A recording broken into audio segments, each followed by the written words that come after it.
Beautiful Blue World, Suzanne LaFleur.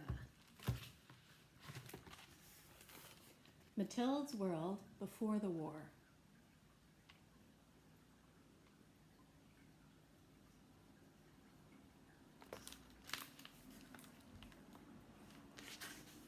Citizens of Sofarende, due to the continued conflict with Tissia, please be advised of new mandatory safety instructions. Be on alert at all times for the sirens. At the sound of the sirens, proceed immediately to your assigned shelter. Do not leave your shelter for any reason. Remain there until the all-clear siren sounds. Shelter assignment, residence, Joss 52 Racken Street, Lickeleg. Shelter, Heller, basement level, 54 Racken Street, Lickeleg. Chapter 1. Megs and I froze on my front step.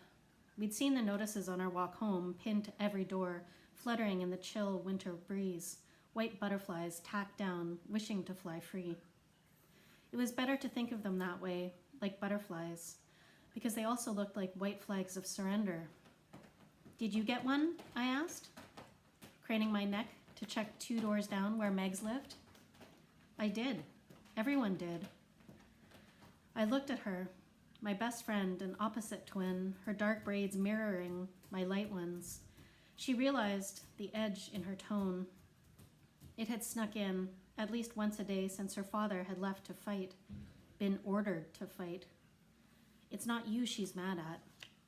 Her bright blue eyes, watering in the cold, took me in.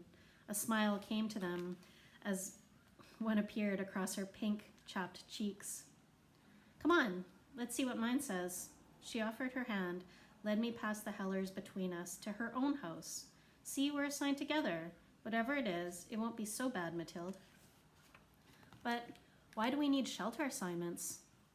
Mother, waiting for me to get home, opened our front door. She saw me and smiled, lifted her hand to wave, but then she spotted the notices across the street and turned to read ours. She grew very still. Her smile disappeared. Mrs. Heller opened her door too. She read her notice, looked around at all of us. Her face swelled like a boiled red potato.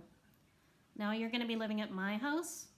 Living? How long do you expect us to be down there? Mother asked. Who knows? Maybe forever. But your family's not to become a burden on our family. You better send over some food stores. Food stores? I'm not sending my food stores over to your basement. You'll eat them. Are you accusing me of being a thief? That's what you've implied I am. My little sisters came to the doorway, Cammy, who had beaten me home from school, and Ty, blouse untucked and short braids falling out. I raced home, Megs at my heels. Come on, I said to my sisters. Come inside. I quickly shut the door. The house was cold. There wasn't enough fuel for fires during the day anymore. Here, Ty, let's find your sweater.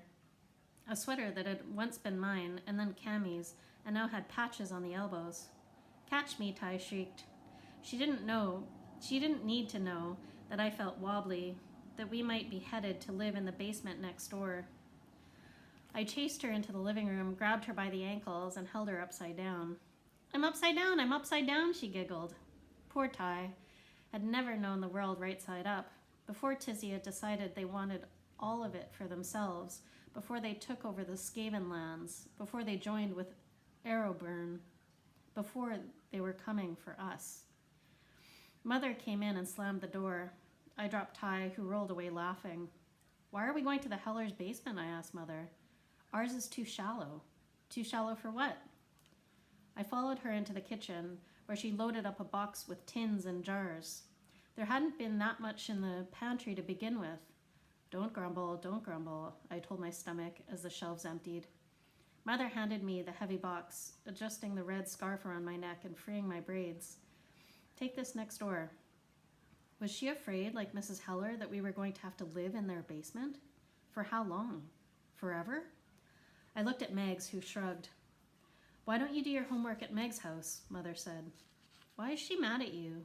You didn't ask the government to send those notices. And wouldn't Mrs. Heller want to help us if there was some kind of emergency? She was our neighbor. Cammy played with her daughter. Mother smiled, grazed her knuckle down my cheek. me. Don't you worry. Run along. Megs and I had walked to the Hellers in silence. Megs knocked. When Mrs. Heller answered, she looked less like a boiled potato, but she took our box with a huff and slammed the door. It's probably like a drill, Meg said as we walked to her house.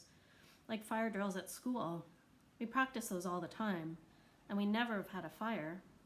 No, we'll probably never have to go to her stupid basement. She ripped down her family's notice on the way, though. She stopped to look me in the eye. Even if we do, we'll be together. Whatever happens, I'll be with you. End of chapter 1.